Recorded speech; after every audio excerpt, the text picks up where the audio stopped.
right. Um, Welcome back, bitches. A lot has changed in the world since our last encounter. The trumpet's in. Project Bluebeam has begun. And Miss Isabel Howes has come to study with us here at Casaveras. She's doing an intensive. I think her whole life's an intensive being here. And one of the things we're doing is going through each rune or each card with the rune and working with it weekly. Thank you, Miss Raven, for the inspo. Anyway, how are you? I'm good. How are you? Well, yeah, it's been a rough ride. Our darling Johnny's been unwell. So we've spent a bit of time and energy with him. He's now on the mend, bigger and better than ever, the comeback. So that's good. Cats akimbo. I'm on my next book. I'm actually doing the next book. So I'm really happy with that. And we've got some courses coming up. So lots to discuss. Look, let's start with this Project Bluebeam. Have you been following it? Not really. I don't know enough about it. Like I've seen a little bit from bits with you, but like I don't feel like I've fully grasped it properly. Well, really, it was coined Project Bluebeam as the name of the operation. A French journalist in the 90s uncovered it. And of course, him and his family were killed in an untimely way not long after. Basically, it's that they use holograms to simulate an alien invasion. And in doing that, we all come together as one. Yeah, okay. So there was a lot of stuff around, it studied in New Jersey, but it went to a lot of places in America and a few overseas, but I never saw one personally. So there were these drones in the sky and the drones were doing shit. They were spraying, they were whatever. But then there were all these orbs. Do you remember that? Yeah. Right? So the orbs, what are the orbs? What are the orbs? They're fucking MerKaBas, people. Especially when the Los Angeles fires were on, we were looking at videos. I remember looking at videos on Instagram and we were seeing like there would be a fire, but then there'd suddenly be an orb shooting through. And it was like, what on earth? Because obviously you see them in times in photos and regular things, but to see them it's such a catastrophic time, such a catastrophic event was just, I mean, I was like, what on earth? And we were like, is this people, are they using the orbs to start the fires? Like, what's really going on here? And it was a bit untoward how some certain people's houses were conveniently missed when all the houses around it were burnt to crisp. Well, some people supposedly didn't have a smart meter on those particular houses. So whether or not that was, or the blue roof, or just fucking here's 100, don't fucking hit me, I don't know. Or maybe their guardian angel was looking after it. I mean, bravo to them, right? Shit. So yeah, well, look, the orb thing, how I understood those, or my experience of the orb thing, was I remember Junvalai was talking one day about orbs and how his sister was studying. Look, if I get the fucking story wrong, sorry, this is my memory. How his sister was studying with some Native American Indians. And they were doing MerKaBa techniques. And this orb came up to them. And inside was one of the instructors. Anyway, they had a guy next door who was doing some work, whatever, and he came over and he shouldn't have seen it. Right? It was too early for him to see it, if you will.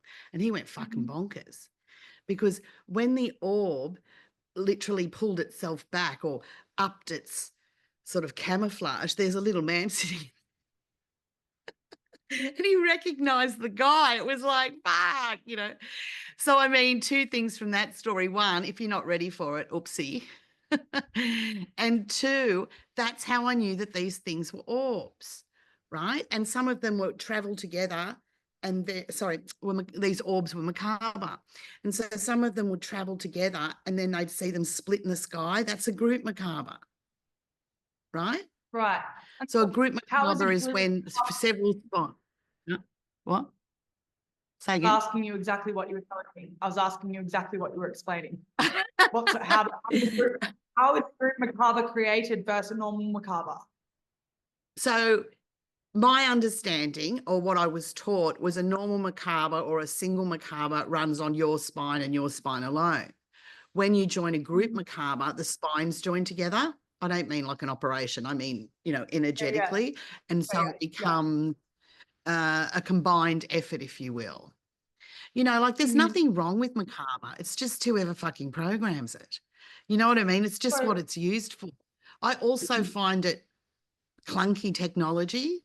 I say it like that because once you sort of start working with the feminine, or you start working in the sense of consciousness and not the brain, it feels like you're doing a mechanical experience. Whereas when you work just straight up in the feminine, using consciousness, not the brain, just, whole different experience. You don't even fucking need them, really. I would agree with that, though. I feel like from essence, you can actually create, you just feel the energy. You don't need to pull in, like it feels like a tool almost that you don't actually need anymore.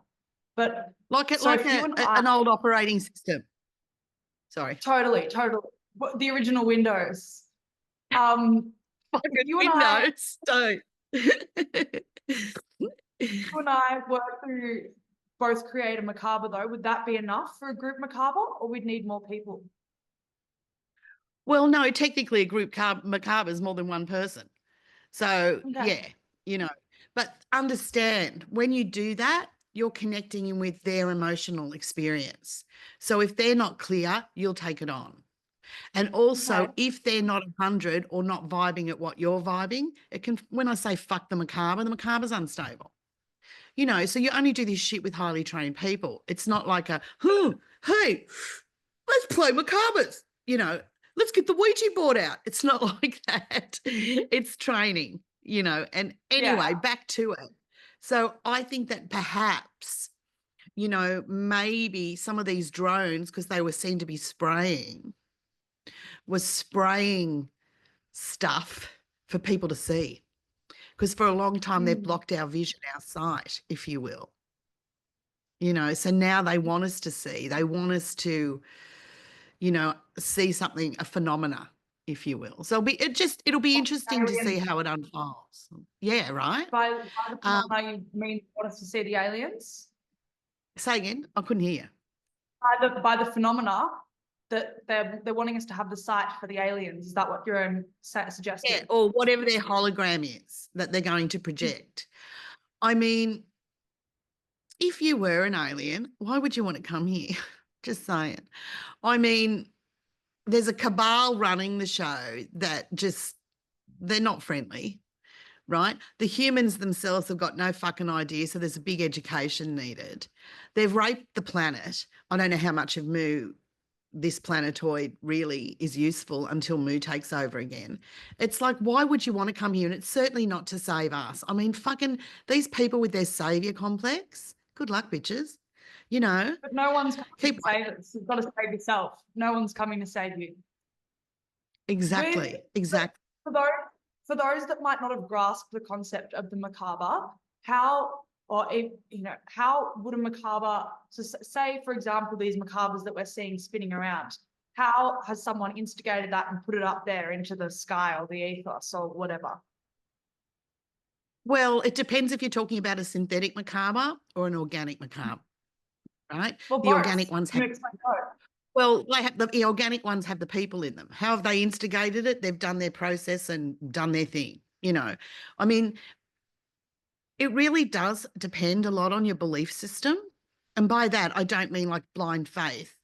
I mean a knowing of what you're capable of, a knowing of what is capable. And if you have an unlimited sense of self, if you have an unlimited sense of possibility and probability, then it's going to be highly more likely that you're going to be able to slot into this shit, I mean, look, originally MerKaBas were or my understanding of the definition was to move through realities, create realities, and interpret realities,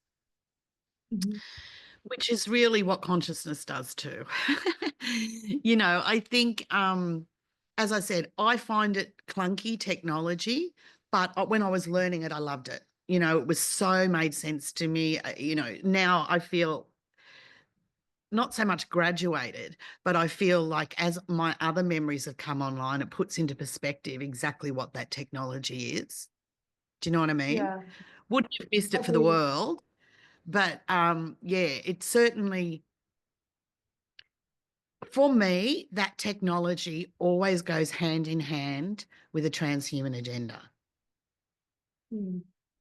We're all going to be hooked up to machines number, the old Borg, blah, blah. I'm just, I mean, I'm taking the other route, as in more feral. Feral with Camilla. I mean, feral is my version of just not being connected, like I'm getting further and further away from the screen. I hate the glare. I just, I use it to type my stuff in. But as far as surfing the net or socials and stuff, I'm just disengaging. Well, I deleted Instagram because I just feel like I was wasting too much time on it, and I'm caring about like superficial. It's a distraction. I find it's a distraction, and I feel better when I'm not on it. I actually am more present in my life, and I'm doing more creative things and putting my energy in places where it's actually important for me to put it in, rather than just scrolling. I mean, you look at your screen time and you don't even realize it, but you've just been doom scrolling on shit, or it's a waste of time. I also just am bored of it. Like, I'm not really, like, I don't actually. If I'm not trying to be sold some anti-aging bullshit so it's sort of, I mean, I like seeing my friends on there, like Sharon's done a new, what do you call it, a launch. Check it out, Sharon McLeod, she's been on. And it's great. Like, she's really captured her groove. And, I love seeing that shit. I love, oh, Raven's got something going. Oh, Forager's Plate's happening. Like, I like seeing what people are doing, but it's few and far between. And I mean, if you look at my Insta, most of my things are story about what's happening in the astrological world from some bitch on TikTok, but I love it. Keeps me, like, reminds me, I don't know. And I mean, Facebook, I don't even have. Like, I mean, I've got it, and everything copies to it, but I don't I wouldn't know what anyone was doing on Facebook. And I know in area it's big. I don't know. I'm such a rebel. No, the only thing that I use for is the marketplace now, but I've kind of been reevaluating Instagram, because I'm like, if I'm going to spend time on something, like, let's have a purpose for it. And my Instagram previously, like, it was a personal Instagram. It was just like showing fun frivolities in my life. Like, what really is the purpose of that? Like, okay, sure, it's fun. Like you said, you can see your friends or whatever. But I'm now looking at creating an Instagram that's kind of giving information in a short, because something I've noticed from my own experience of Instagram is, and sure, there's all the TikTok and everything. I'm personally not, that's not my vibe, but Yeah, I do. and I mean, TikTok's banned in the States now, so good luck to that. But No, it's back on. Back on. oh, okay. Well, I didn't know. All of Anyway. 6 hours. Trump brought it back. Our hero, Mr. Trump, thank you. 6 hours. Did he take it away? Didn't he take it away too? 6 hours. For 6 hours. But right. Daddy gave it to us. Thank you, Daddy. I don't watch it. I don't have an account. It's like I had to draw the line and, like, please just fuck off. Anyway, sorry. Yeah. Okay. So you're, that's okay. I just kind of, I've realized that people, like, we have the highest ever recorded diagnoses of ADHD, and you're going and you're looking at, what are these people looking at? They're looking at Instagram, and their attention span is cheap dopamine hits. Everyone's neural pathways have been rewired to quick things, quick dopamine hits. There's no work ethic. There's no like like I can't even sit down and watch, or people, I can now, I've been practicing a lot more, but I didn't have the attention span to finish a book for ages for the past few years. And now I've been reading a lot more and I'm back into it and I'm loving it. But I notice a lot of my friends, they can't finish books, there's not attention span. And so I'm like, how can we, like, for example, someone might not even take the time of at least my generation to listen to a full podcast or listen or watch a full long video. So I'm like, how can we present this information in a short, punctual way that captures people's attention and still gets the message across? Similarly to what you just mentioned of the astrological forecasts from these people. And so that's why I'm looking at creating a way that we can kind of share the work and key points and discussions via a new Instagram. But it's just more of an information thing that actually has a purpose rather than something that's just like frivolities, which don't get me wrong, there's nothing wrong with that. But I want to. Well, the thing is, you just get FOMO. You know what I mean? When you're seeing it. And we all know that what the picture captures is fucking not what's going on. Right? Yeah. So it's kind of like you get FOMO for some false thing, right? And I mean, I know I've been triggered seeing those fucking things with the cut and paste of my shit. That drives me fucking crazy, right? Yeah. Plagiarism. Anyway, we won't even go into that. And yeah, I'm loving what you're saying. So when you get this thing up and running, we'll put it up and peeps can join and have a go and support you with it. And also get some short, sharp, truths delivered timely. Well, you know what I think the new one is? So there's fear of missing out, which is FOMO. But I think the new one is ROMO, which is relief of missing out. I'm having ROMO. Okay. I want ROMO. Dial me up. Dial me in, bitch. ROMO it is. No, digging it. Very nice. Very nice. In your own space. Like, I feel like I've really been, so I was away for a bit and I've been enjoying just being back and spending time, a lot for myself rather than as much social. It's been good. Well, you've also got your jewelry. Iz is doing this line of jewelry, but what we've been playing with is we've got a few machines here and we've been infusing them with different frequencies.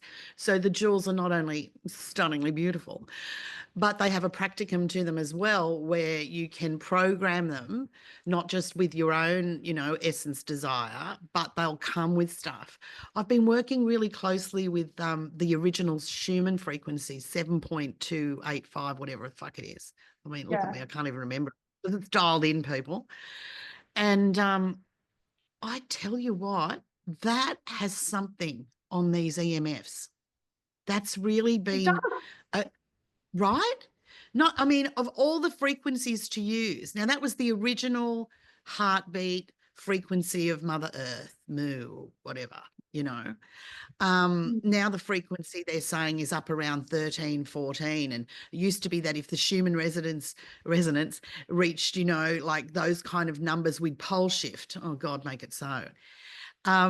Anyway, I don't know, but what I can say is if I have the generator near me with that or a crystal that I've had on the generator, I don't feel that. It's like I don't know how to, it's not a fatigue. It's more like a sort of like it's a reactive state I get when I'm around the computers a lot. I don't know what. That fry, of being zoned into that all the time. And there were two things I was going to say there. For anyone who doesn't know what a PoleShift is, watch the movie 2012. It will give you some kind of idea. And second of all, watched it on the weekend. Second of all, we've been practicing with kind of charging crystals on the frequency machines and seeing what the effect is. And we did one specifically targeted to EMF, and Vicky got tested for her EMF exposure and she had absolutely 0%, which is amazing. And that was after being with the crystal and everything. Versus how this all came about, it was the same person who tested for EMFs, and I was through the roof and I fucking freaked, because it was like everything else was good. Holy hell. So that's what inspired the EMF journey. So yes, and then when I went back, I did get tested by the same guy again, and I'm like, here's my, here's my thing. Anyway, I'm going to put them on the shop. I'm going to charge some black obsidian, and I'm going to set them up in the shop, the Cult of Ra shop, and see what other people think. You know, I think it'll be a really interesting experiment because it's happened for us. So let's see if the phenomena moves. And that being the case, then that Shuman resonance should really fly again. You know, like people should remember that. It's so old school. Like Shuman resonance was one of the first things I learned when it came to like topography, geography. When I say geography, I mean in the spiritual sense about, you know, where things were, or how like ley lines, for instance, are like the meridian system of, you know, the Mooster, etc. Speaking of the Mooster, now we started on the weekend doing the runes, shall we say. So we're going through the runes, each one a week. We're going to try one a week. We'll see how we go. And just exploring it, seeing how it works in our life, seeing what insights we get, etc. And so yesterday we started with Moo. It is card number 1. And from the end of the experience, then you create the sigil, or you work with the sigil as well. So it's not just a consciousness thing. So I'm seeing a lot on the internet, or on the Insta anyway, you know, this whole thing about mind, you know, hack the mind. Or they're saying, you know, the vibes, the 5G, the 6G, they're going to hack your mind and they'll make you do what you want, all this sort of shit, right? And I'm like, people, the mind is hackable. Fuck yeah. But consciousness isn't. No. And you are consciousness. So you got to get into your consciousness. You got to let consciousness rule the template. And how do we work with consciousness? We call it essence. Your consciousness, all the way back to source, all your incarnations, all your experience, wisdom, all of who you are, all you know. So I'm saying that because it's like, don't fall for this thing of, oh my God, they're going to tell me what to do, you know, because they are erasing. They are fucking with the terrain out there, if you will. And the only way you'll remember who you are, and the only way you'll know what is right for you, is to tune in, go inside, essence. Got it? I've experienced that, I think. Like I was finding just my memories were feeling quite foggy of just things. Like if you asked me about something, I'd just kind of be like, I don't know. Like I was sitting with it yesterday and I was like, why do I just feel like I don't remember anything? Like I was like, sure, like I remember my friends and I remember things, but I was like, I don't really remember but like anything. Long-term scope, like, school, or what was Melbourne's fate, you know, like that kind of stuff.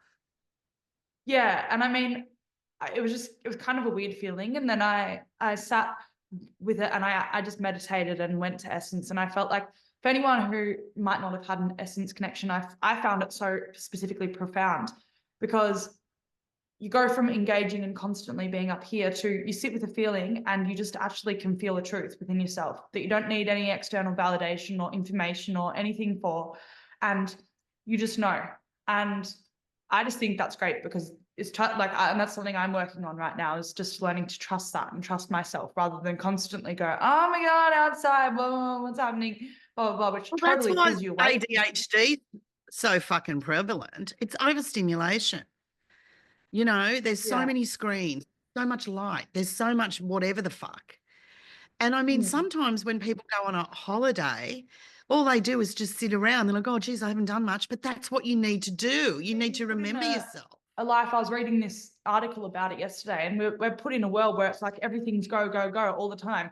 You don't just sit and be anymore. You sit and you look at your phone. You sit and you do blah, blah, blah. You watch Netflix. You don't just sit and be bored and go, what should I do that doesn't involve a screen? And so then you go away on a holiday and it's like, well, we do things or whatever. And people aren't just sitting and being with themselves, which is actually what's going to give you the best, you know. And that's why I've partially also why I quit the Insta, because now I am just, spending more time on my jewelry and more time doing things that actually matter rather than just wasting my life away on a screen. Like, really.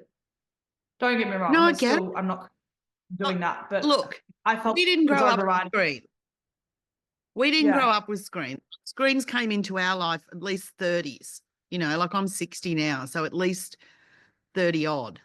You know, Johnny didn't Yeah. even know a computer until, like, you know, he had his own surgery and he like was taught himself with one finger.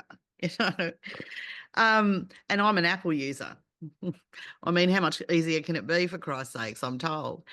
You know, and we just didn't have that. And I think that's why, you know, we do write books and we do whatever, because that's how we filled our time. Do you know what I mean? And you guys have grown up with the screen. It's such a part of your life. There's no privacy for you. You know, you fuck up, it's all over the internet. If I had the internet going when I was growing up, first of all, some questionable fashion choices, but also some questionable behavior. Don't worry about that. Right? Well, but I can forget it. Like, no one knows. Right? But for you guys, it's recorded in perpetuity. Well, this is the problem. Like so for me, I got a phone, I think about 11, or I had access to the Instagram, whatever, about 10 or 11, I think. And that was growing up, we had an iPad from when I was about 6, 7, 8, maybe around then. But it wasn't like we'd use it very much. It was just like you're going on a plane, you get to watch a movie on the iPad. That was the kind of vibe. And we'd take photos of ourselves on the iPad, my brother and I, like doing stupid stuff, whatever, like doing dances and things. And then, but then I had it at 11, and I remember, you know, Instagram was 13 plus, but I was using it at 11.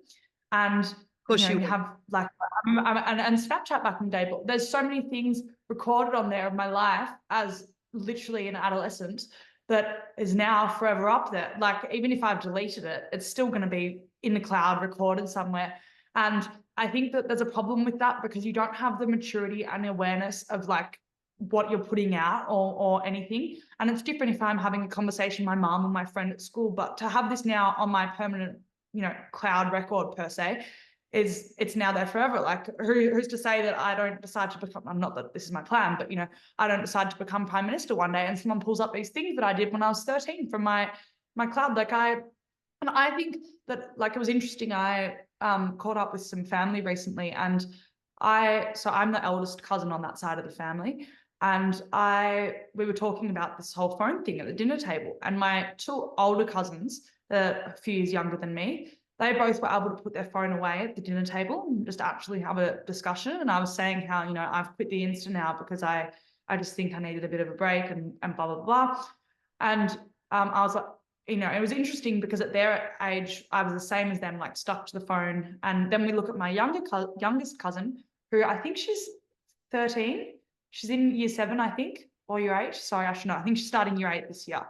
And she's addicted to the phone, addicted to sending, and I get it because it's the age and everyone's on it, but she has been raised with it since she was born, like really since the phones were around, since she was a baby. And so she had an iPad as a baby, and we're just saying how their brains will be so different because they won't have known anything without it. And it's just pretty crazy. Like, that's the idea. You know what I mean? That's how transhumanism sneaks in. Yeah. Hey? Sorry. And my generation has enough of a problem with the ADHD, but they're going to be even worse. And their ability to hold conversation is terrible. And just the individual thought forms and problem solving. Why would you do it when you can put it on Google and you've never had to think for yourself? And you've got AI that does everything. They think for you. They do the thinking, and then you don't have a way to critically think. You don't have, your imagination's lost. It's an exercise. What do you call it? It's a muscle. Use it. You know, like, it's diabolical, and it's so easy to slip into it. Yeah. You know, like, I walk around with the phone because, you know, like, for now, for instance, you know, if you need to reach me, Johnny needs to reach me, whatever. And it's convenient. I like it. But at the same time, fuck a duck. It's, you know, no signal, fucks my day. Yeah. Well, I think that's why it's good. And I've been saying to some of my friends of just the practicing of the reading regularly. And I know it's not as much of a problem for you know, perhaps your generation and stuff, but for my generation, people can't even finish a Like book. my friends are And so also doing like, this "Oh, where they'll just before bed at least half an hour just go, okay, I'm, you know, turning off all the socials, turning off everything, and I'm just going to read for half an hour from 9:30, say. And it's just forcing your brain to not have that screen right before you go to sleep. And similarly in the morning, maybe read when you wake up or do something that doesn't involve doom scrolling for the first hour of your morning. Like when I'm in my routine, I do that, and I get up and I go do the Pilates and the lighty and active at the first thing. And I mean, there's there's a few books on it anyway, but it's important, I think, to Well, remember. we like how Dr. Mindy Pelz, is it? Yeah. She's been Yes. good. She's eat like a girl, kids. She's great. She's got the whole fasting thing happening, but her journey And is fast what like a girl. created her. Huh? Say? Eat Like a Girl and Fast Like a Girl. There's two books. One of them's the Right, food, right. the food. One of them's the timing of the fasting and how it resets the hormones for any women of any age, you know, for like my age, for menopausal age, for anything, and what's actually good for supporting you and your gut health, which is amazing because we have so many people that are just quickly, so many people that are going, oh, I've got so many problems, I'm so fatigued, blah, blah, blah. And she goes, you don't need all these supplements, you don't need all these pills, just strip it back, fast, eat right, and you'll feel better. And honestly, I've felt a lot better since following the protocol from it. So I think we use food too as a distraction, you know. I don't know why you need 3 fucking meals a day unless you're a farm worker. But like if you're in and a if you're sedentary, exercising a lot, though, pardon? If you're and if well, you're obviously exercising a lot, my problem. Well, yeah, but what I'm saying is for the average, say, receptionist or the average Joe or the average accountant, for instance, they get up, they have bacon, eggs, you know, they go out for breakfast. Then there's the lunch because Christ knows you want a break in that day, right? Then there's I get home from work. Then there's the dinner. You know, it's like it's a lot of fucking food if you're not burning it off, you know.